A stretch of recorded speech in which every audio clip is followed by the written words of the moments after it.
Today I'm going to be showing you how to use Google Maps.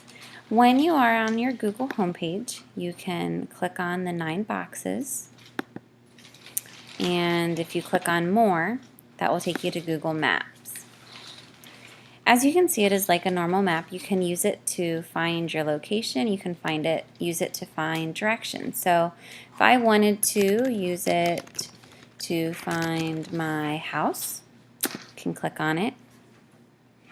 And if I wanted to get directions, I could do that. But first, I want to show you one of the most unique features about Google Maps, and we will be using it a lot in class, especially for our Yosemite project. To see Street View, you would click on Street View, and it zooms right in. Pretty neat, pretty crazy. You can see the road that I live on here. Actually, I just went right past our house, but this is our neighbors, and all I am doing is clicking and dragging on the screen. If I wanted to go back just a little bit to show you our house, you can see that our house is right here. You can turn around and show you our neighbors. And the neat thing is you can show up in the sky, you can look down at the road, you can look all around you. To go down the street, if I wanted to do that, I just keep clicking forward. You can see the traffic that would have been on the road that day. Get to go right through stop signs and all that fun stuff. So it's really neat to get to explore. So if you want to, when we get on to do the project, if you want to explore your neighborhood, you're welcome to do that. What I'm going to do is click on this arrow, and that's going to take me back to where we were. Let's say I want to get directions. So I'm going to click on directions. And let's say that we're at school and I want to know how to get home. So I'm going to type in the school's address.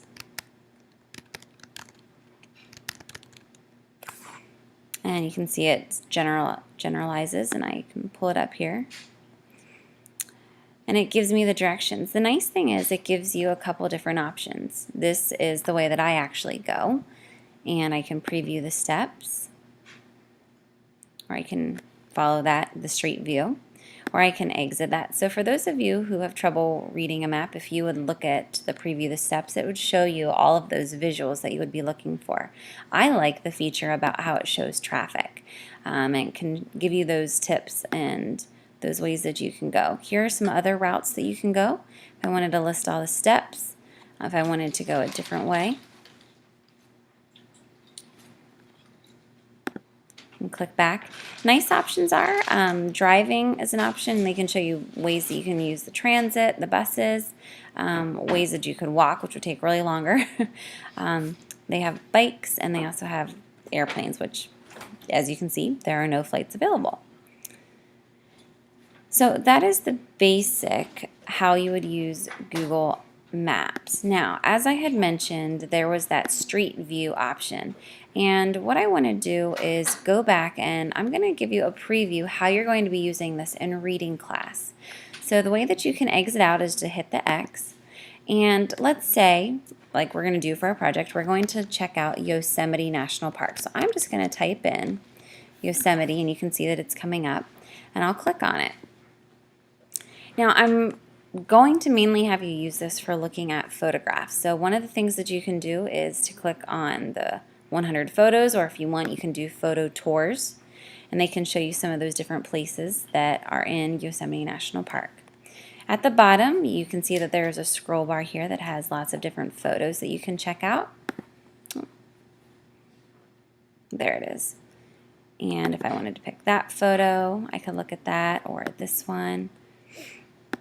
There's lots and lots that people have put on. And a lot of these locations, when we're done reading our story, you will have actual names for them and know where they are.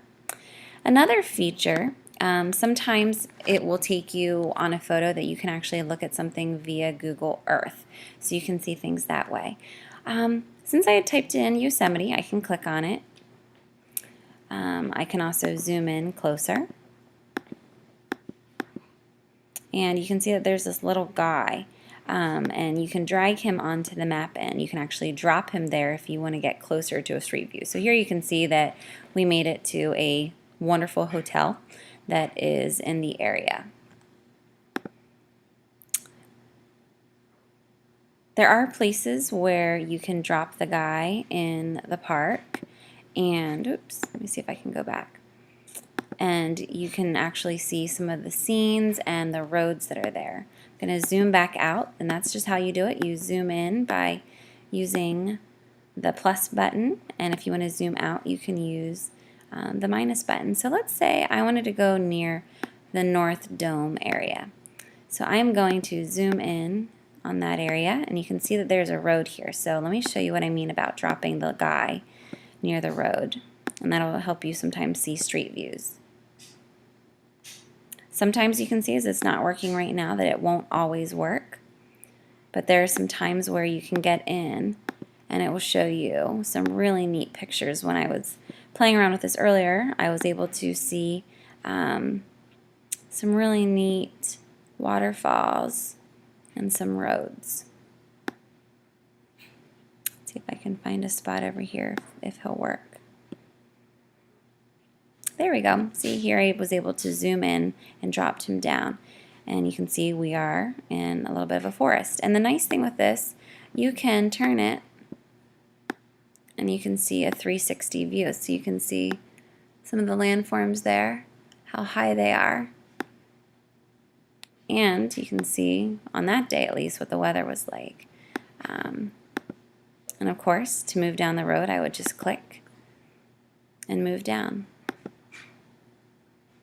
I am very excited for us to use this in our reading lesson today, and I'm really excited for you to be able to take this virtual field trip with me and to be able to get to see all of the beautiful sights of Yosemite National Park. I hope you enjoy visiting this area virtually as much as I am.